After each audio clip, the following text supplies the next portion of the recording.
자, 반갑습니다. 배동찬 교수의 맛있는 돈 이야기의 배동찬입니다. 자, 여러분 반갑습니다.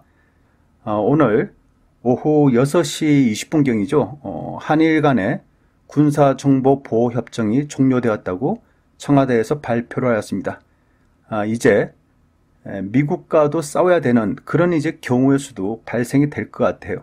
그래서 이제 대한민국의 주식시장과 부동산 시장은 큰일이 난 것 같습니다. 한일 군사정보보호협정은 그냥 줄여서 지소미아라고 이렇게 말을 하는데요. 우리나라와 일본 간의 군사기밀을 서로 공유할 수 있도록 맺은 협정을 말합니다. 그러면 어떤 정보를 일본과 우리나라가 이렇게 공유를 할 것이냐?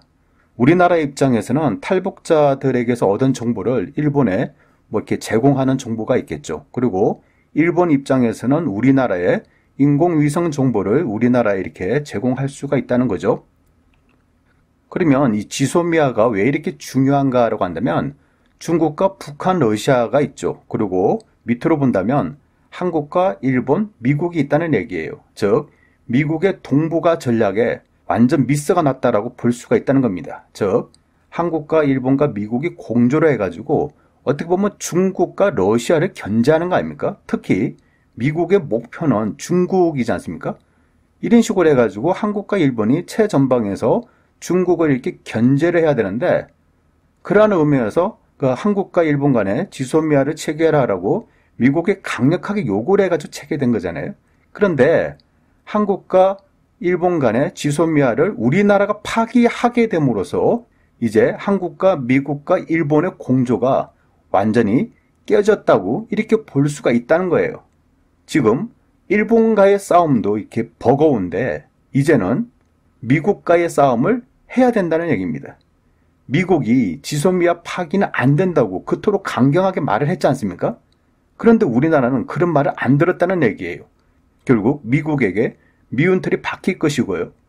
최종적으로 본다면 한국과 미국의 우호관계 또한 심각한 파괴가 이루어지지 않을까 걱정이 된다는 얘기입니다. 우리나라 입장에서 북쪽과 서쪽을 쳐다보면 북한과 러시아와 중국이 뭉쳐있지 않습니까? 동쪽으로 보면 일본과 미국이 또 뭉쳐질 거 아닙니까? 이제는. 결국 우리나라만 어떻게 보면 고아 아닌 고아가 된다라고 이렇게 볼 수가 있다는 거예요. 또한 지소미아 파기로 인해서 일본 정권이 이제 홍보를 할 겁니다. 누구에게? 일본 국민들에게요. 이거 봐라. 한국의 좌파 정권은 지들 마음대로 한다.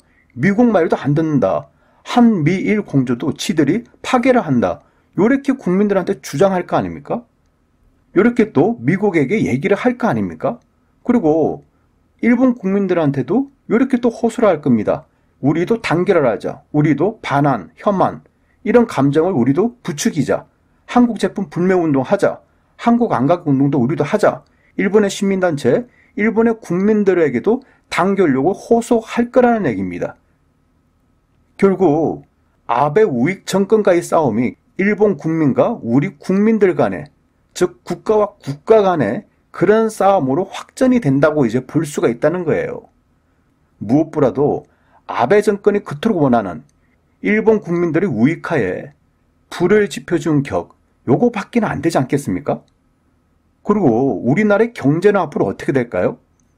한일 간의 관계가 조금씩 나아지려고 하는 이러한 시점에 지소미아를 전격적으로 파기하게 됨으로써 이제 한국과 일본의 경제는 서로가 끝났다라고 볼 수가 있다는 얘기죠. 일본의 영향으로 우리나라 경제가 어떻게 된다 이렇게 말하기 이전에요. 그것보다 더 중요한 거. 이제 한국과 미국과 일본의 군사, 경제, 무역, 정치, 민간 교류 이런 부분들이 다 망쳐졌다고 볼 수가 있다는 얘기예요. 그렇다면 앞으로 우리나라의 경제 이제는 아주 힘든 상황이 도래되었다라고 볼 수밖에 없다는 얘기예요. 이제 미국과도 관계가 안 좋아질 수밖에 없다는 얘기니까. 주식과 부동산의 시장, 주식은 말할 필요도 없겠죠. 내일 즉시 아마 하락할 가능성이 굉장히 높아 보입니다. 앞으로도 마찬가지고요. 부동산은 어떻게 될까요? 부동산 또한 마찬가지죠.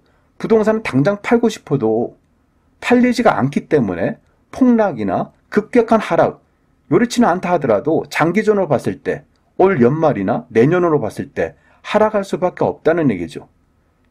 제가 보는 점에서는요, 민족적 자부심도 중요하죠. 하지만 민족적 자부심을 지키면서 일본과의 절충은 전혀 없었는지 그게 안타깝다는 얘기예요.